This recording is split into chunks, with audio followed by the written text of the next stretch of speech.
हम और आप इस कार्यक्रम से पूरी तरीके से अवगत हैं कि यह कार्यक्रम क्यों हो रहा है।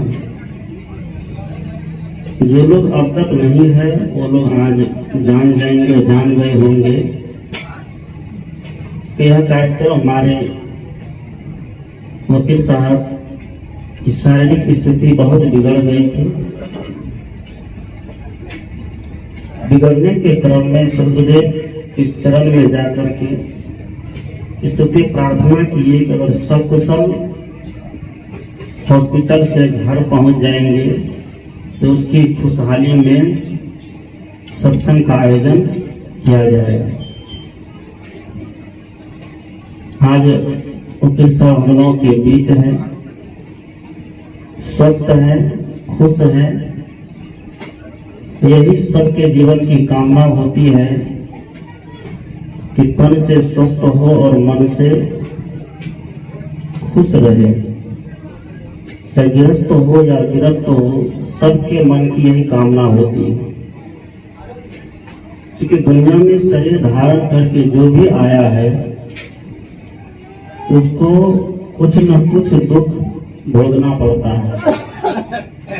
सदगुरु कबीर ने कहा कि तन धरि सुखिया, काहू न देखा जो देखा सो दुखिया।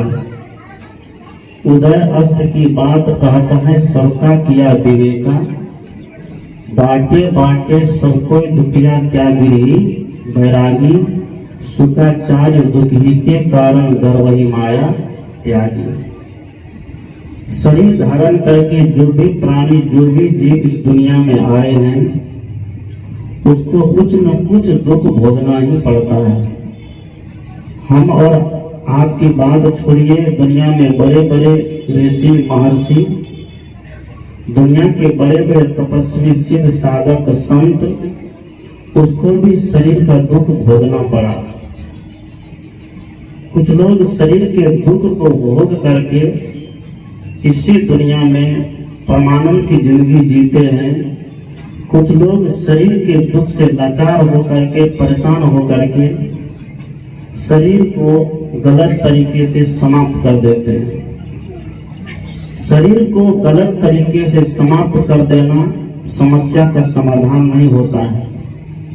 समस्या का समाधान है कि इसी शरीर में रहते रहते शरीर के दुखों को भोग लेना। शरीर के दुख को, प्रारब्ध को अगर हम भोग लिए तो समझिए कि हमारा दुख समाप्त हो गया। और शरीर के दुख को, भोग को नहीं भोग पाए तो समझिए कि हमारी समस्या और बढ़ गई। एक संत लेटे लेटे प्रवचन दे रहे थे, चूंकि बैठ नहीं पाते थे, शरीर से असमर्थ हो गए। प्रवचन देते देते पंडाल से भक्त ने खड़े होकर के प्रश्न किया, गुरुदेव आप मंच पर लेटे लेटे प्रवचन दे रहे हैं, आप तो संत हैं, आपको जीवन में पाप नहीं किया, आपके जीवन में पुण्य ही पुण्य है, तो आप अपने ही शरीर से असमर्थ है, तो फिर ये प्रवचन कैसा, ये साधना कैसी। संत ने जो सटीक उत्तर दिया, हम लोगों की नींद उस उत्तर से खुल जाती है। संत ने कहा ये दुख मुझे प्रारब्धवश मिला है, इसको भोगना जरूरी है।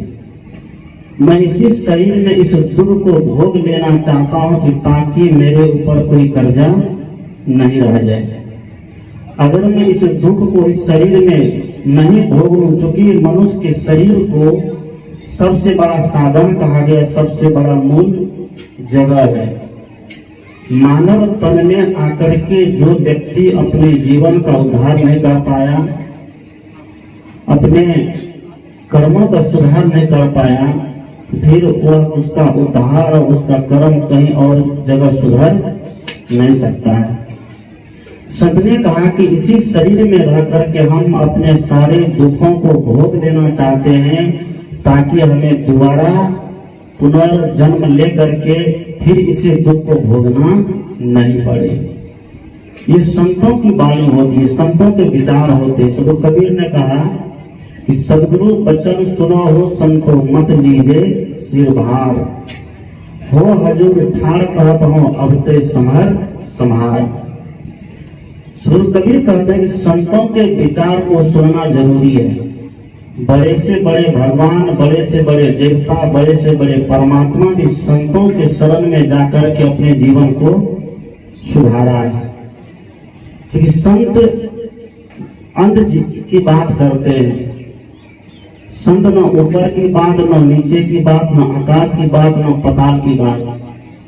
उनके जीवन में जो वास्तविक घटना घटती है उसी घटना को वह बताते हैं। सदगुरु कबीर तो इस रास्ते में बड़े ही माहिर है।